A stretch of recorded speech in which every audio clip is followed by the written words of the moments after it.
ليونيل ميسي. والله حرام، كان المفروض هولند. 8 كرات ذهبية، 8 كرات ذهبية، أكثر من تاريخ لعيبة منتخب برتغالي، وأكثر من تاريخ منتخب الفرنسي والألماني والهولندي. هذا عبث كرة القدم. هيدا منه كان فضائي، هيدا منه كان فضائي. ميسي ختم كرة القدم.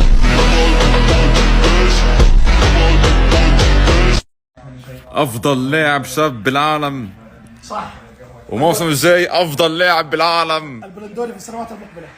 والله بيستاهل، والله بيستاهل، والله بيلينغهام بيستاهل كرة ذهبية لأفضل لاعب شاب بالعالم. هيدي بهاللقطة تبين ميسي أخذ كرة ذهبية من بعد على طول مارتينيز. واضحة كليا 100% اللي هو ميسي أخذ كرة ذهبية. السلام عليكم. عليكم السلام. حاج ميسي او رونالدو بالاخر؟ رونالدو. طب هلا بعد دقائق قليله شو حيصير فيك؟ هلا بعد دقائق قليله من بعد الكره الذهبيه حيصير اليوم ميسي. ولك على الملاجئ، ولك على الملاجئ، ولك على الملاجئ. يا رونالدو شوف شو هيدا؟ نصر معنا. مثلا ميسي حيحمل هذه الكره الذهبيه، وهيدا الشال شو حتعمل فيها الشال؟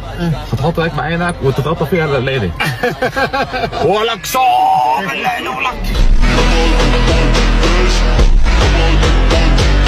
منور السعودية يا بلال يا حبيبي القلب. الله يعافيك. لأول مرة بحياتي بجي على السعودية بحضر مباراة للزعيم وللأهلي، وبالتوفيق للفريقين. لا هلال هلالية هلالية. يا أخي يا أخي يا جماعة بدي أجي على لبنان.